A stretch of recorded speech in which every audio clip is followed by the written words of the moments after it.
আসসালামু আলাইকুম। বাংলাদেশ বেতার, রাজশাহী। স্থানীয় সংবাদ পড়ছি শাহানা পারভীন। চলতি বছরের এইচএসসি ও সমমানের পরীক্ষার ফলাফল আগামী 15 অক্টোবর প্রকাশিত হবে। গতকাল ঢাকা শিক্ষা বোর্ডের চেয়ারম্যান ও আন্তঃশিক্ষা বোর্ড সমন্বয় কমিটির সভাপতি তপন কুমার সরকার এই তথ্য জানান। আগামী 15 অক্টোবর বেলা 11টায় স্ব বোর্ডের চেয়ারম্যানরা তাদের কার্যালয় থেকে একযোগে ওয়েবসাইটে এই ফলাফল প্রকাশ করবেন। শিক্ষা মন্ত্রণালয় সূত্রে জানায়, এর আগে পরীক্ষা হয়ে যাওয়া বিষয়গুলোর খাতা মূল্যায়ন করে অবশিষ্ট বিষয়গুলোতে এসএসসি ও সমমানের পরীক্ষায় পাওয়া নম্বরের ভিত্তিতে এইচএসসি ও সমমানের পরীক্ষার ফলাফল দেওয়ার সিদ্ধান্ত গ্রহণ করে শিক্ষা মন্ত্রণালয়। চলতি বছর এইচএসসি ও সমমানের পরীক্ষায় মোট 14,50,790 জন শিক্ষার্থী অংশগ্রহণ করেছে। রাজশাহীর বিভাগীয় কমিশনার ড দেওয়ার মোহাম্মদ হুমায়ুন কবির বলেছেন, জেনারেশন জি চাইলে রাজশাহী মহানগরীকে অবশ্যই সুন্দর করা সম্ভব। শুধু রাজশাহী নয়, সমগ্র বাংলাদেশকে সুন্দর করা যায়। এ দায়িত্ব তরুণদের নিতে হবে। গতকাল জেলা শিল্পকলা একাডেমি মিলনায়তনে বিশ্ব বসতি দিবসের আলোচনা সভায় তিনি এসব কথা বলেন। রাজশাহীর বিভাগীয় প্রশাসন ও আরডিএ বিশ্ব বসতি দিবস উদযাপন উপলক্ষে এ আলোচনা সভার আয়োজন করে। তিনি বলেন, তরুণদের কাঁধে দায়িত্ব পড়েছে দেশ পুনর্গঠনের, বৈষম্যহীন একটা জাতি গঠন করার। তরুণরা চাইলে জগৎটা পাল্টে দিতে পারে। সভায় অংশগ্রহণকারী শিক্ষার্থীরা তাদের ভাবনা ও প্রত্যাশাগুলো তুলে ধরেন।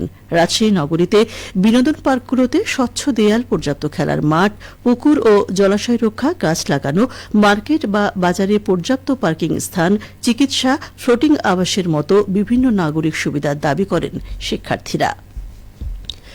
রাজশাহী মহানগরীতে শারদীয় দুর্গাপূজা উদযাপনে নিরাপত্তা, আইন শৃঙ্খলা নিয়ন্ত্রণ ও ট্রাফিক ব্যবস্থাপনা সহ সার্বিক বিষয়ে পূজা কমিটির নেতৃবৃন্দ ও সংশ্লিষ্ট গণ্যমান্য ব্যক্তিবর্গের সাথে রাজশাহী মেট্রোপলিটন পুলিশের এক মতবিনিময় সভা অনুষ্ঠিত হয়েছে।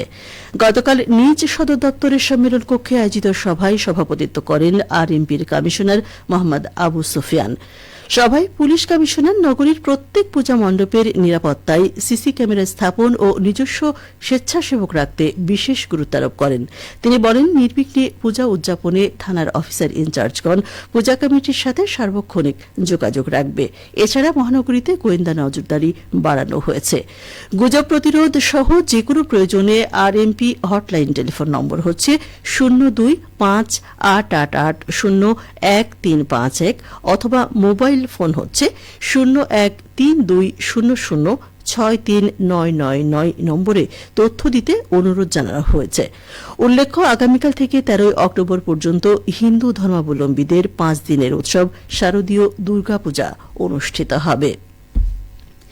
রাজশাহী 3 আসনের সাবেক এমপি আসাদুজ্জামান আসাদ, যুবলীগ কর্মী মোহাম্মদ আমির হোসেন ও বগুড়া জেলা ছাত্রলীগের সভাপতি সজীব সাহাকে গ্রেফতার করা হয়েছে।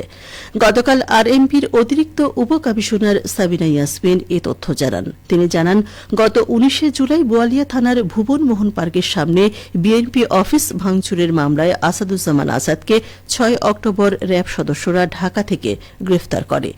একই দিনে রাজশাহী মহানগর গোয়েন্দা পুলিশ মহানগরীর রাজপাড়া থানার লক্ষ্মীপুর এলাকা থেকে বগুড়া জেলা ছাত্রলীগের সভাপতি সজীব সাহাকে গ্রেফতার করেছে।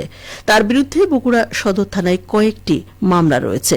এদিকে রাজশাহী মহানগরীর বোয়ালিয়া থানার মালোপাড়া পুলিশ ফাঁড়ির সামনে যুবদল নেতা মোহাম্মদ ইমরান চৌধুরীকে আহত করার মামলায় যুবলীগ কর্মী মোহাম্মদ আমির হোসেনকে গতকাল মহানগর গোয়েন্দা পুলিশ রাজপাড়া থানার হরগ্রাম থেকে গ্রেফতার করে। চাঁপাইনবাবগঞ্জের শিবগঞ্জে উপজেলা পর্যায়ের কর্মকর্তা ও সুধীজনদের সঙ্গে মতবিনিময় করেছেন নবাগত জেলা প্রশাসক আব্দুস সামাদ। গতকাল শিবগঞ্জ উপজেলা পরিষদ সভাকক্ষে এ মতবিনিময় সভা অনুষ্ঠিত হয়। উপজেলা নির্বাহী কর্মকর্তা আফতাবুজ্জামান আল ইমরানের সভাপতিত্বে অনুষ্ঠিত মতবিনিময় সভায় উপজেলা প্রশাসনের কর্মকর্তা সহ সুধীজনরা অংশ নেন। সভায় দুর্গাপূজা সুষ্ঠু ও সুন্দরভাবে সম্পন্ন করতে সকলকে সহযোগিতা এবং নব উদ্যমে বাংলাদেশকে এগিয়ে নিতে সবাইকে একযোগে কাজ করার আহ্বান জানানো হয়। চাঁপাইনবাবগঞ্জ জেলায় বিনামূল্যে পিপিআর রোগের টিকা প্রদান কর্মসূচি পরিদর্শন করেছেন রাজশাহীর বিভাগীয় প্রাণী সম্পদ দপ্তরের পরিচালক ডাক্তার আব্দুল হাই সরকার। তিনি গতকাল চাঁপাইনবাবগঞ্জ সদর উপজেলার মহারাজপুর ইউনিয়নে পিপিআর ভ্যাকসিনেশন ক্যাম্পেইনে টিকাদান কর্মসূচি পরিদর্শন করেন। এ সময় উপস্থিত ছিলেন জেলা প্রাণী সম্পদ কর্মকর্তা ডাক্তার গোলাম মোস্তফা।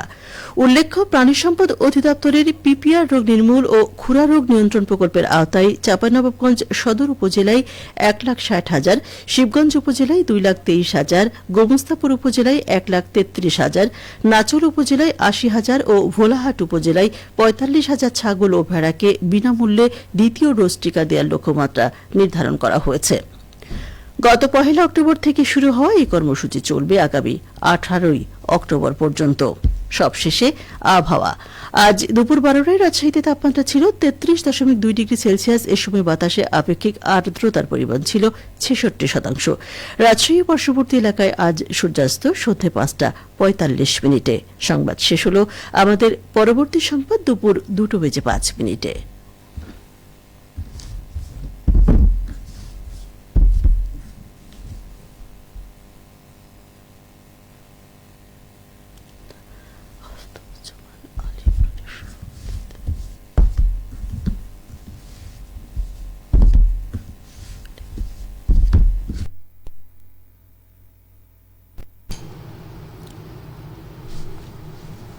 বাংলাদেশ